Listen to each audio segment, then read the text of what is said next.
Boko Haram fighters training bandits in northern Nigeria to use anti-aircraft gun explosives, reports. Welcome to the news. Following the death of Abubakar Shekau, Boko Haram leader, the group and the Islamic State allied rivals have been consolidating their grip on the northeast. A large number of Boko Haram terrorists have moved out of their base in the northeast to join forces with criminal gangs in the northwest, where they are engaged in weapons training and kidnapping. A report by the AFP quoted military sources having confirmed this. Following the death of Abubakar Shekau, Boko Haram leader, the group and the Islamic State allied rivals have been consolidating their grip on the northeast. Islamic State's West Africa province ISWAP have been moving into Boko Haram territory, fighting Shekau loyalists, assimilating some or forcing others to surrender to the armed forces, security sources said. Details of the movements of Boko Haram fighters could be the latest sign of cooperation between jihadists and criminal armed groups in the northwest, who raid and loot villages and conduct mass abductions for ransom. Two military sources said that the faction loyal to Shekau, based in Borno State, has dispatched 2 commanders and 250 fighters to the Rijana forest in northwestern Kaduna State. Both commanders are allied with Bokora Baduma in Boko Haram chief, who remains loyal to Shekau, whose fighters are resisting ISWAP consolidation, according to security sources. They are the mastermind behind some of the abductions in the northwest, one of the military sources said. Both sources said Boko Haram militants were also training the gangs, known locally as bandits, in the use of anti-aircraft guns and explosives and other weapons. The military spokesperson could not immediately be reached for comment. Kaduna State officials also did not immediately apply to request for confirmation. Analysts said there had been growing signs of jihadists and bandits gangs, where developer deeper ties where both stood to gain. Jihadists supply arms while profiting from criminal activity. Northwest Nigeria has long been plagued by bandit groups, but this year, attacks and kidnapping have surged. The revelation comes 2 weeks after the State Security Service SSS, and also called the Department of State Services DSS, asked security agencies in Kaduna to brace themselves for likely attacks. It noted that leaders and foot soldiers of the Boko Haram terrorist section have relocated to a forest in southern Kaduna from Sambisa Forest. In a memo sent by People's Gazette, the terrorists are said to have relocated from Sambisa Forest in Borno State to Rijana Forest in the Chikun local government area of Kaduna. The newspaper quoted part of the memo as saying a senior Boko Haram fighter, Ibrahim FNU, alongside his foot soldiers, were relocating to join their counterparts under the leadership of one Adamu Yunusu, aka Sadiq.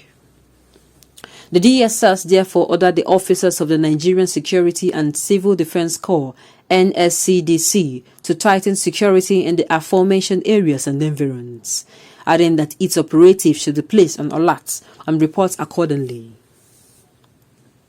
According to the memo, the NCDC was also directed to step up surveillance and intelligence gathering on the aforementioned areas and environs.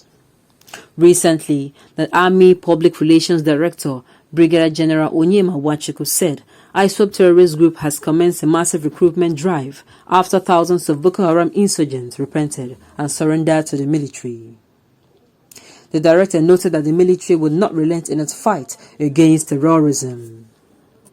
He, however, urged members of the public to be observant in their I wonder what will be done by the Nigerian government about this development. I hope they are not going to fold their arms and say this is something they will take lightly. This is not an issue of bread and akara. I'm sorry I had to use that language. There is not an issue of eating and drinking and dining. This is an issue of life and death. I hope they are going to take it as such, Because if I remember vividly, that when the ESN, when the indigenous people of Biafra, created a wing, ESN, to make sure that their people, that wing created was not for causing harm or causing killings. It is so that when these people come, they are going to be able to defend their people. What did the federal government do? In fact, it was as if the whole military officers were sent to the east to quiet them down, to make sure they do not continue their training. But it has happened. The federal government is yet to say anything about it. They have not even addressed. We are not even wanting the address. We are saying, do what you want to do or what you have to do. Do what you have to do to ensure that this training never sees the light of the day. That they don't make use of this training. That is what we are saying. If not, then I do not say why you are going to set troops, military troops, to the eastern part of the country, to their ESN people, whenever they are training, whenever they are doing their training. If it is them now, the whole place will be on fire. You will send 1,001 troops over there.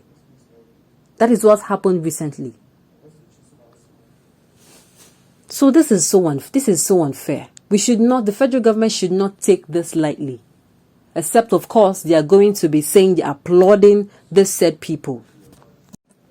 The North will be more dangerous zone in short time to come, while people from the region are hunting people that want to liberate them. The truth is, the North is already the most dangerous zone in the country. What we are agitating for is so that it would not spread to other regions. That is what we are agitating for. That is what both the Yoruba nation and the indigenous people of Biafra are agitating for.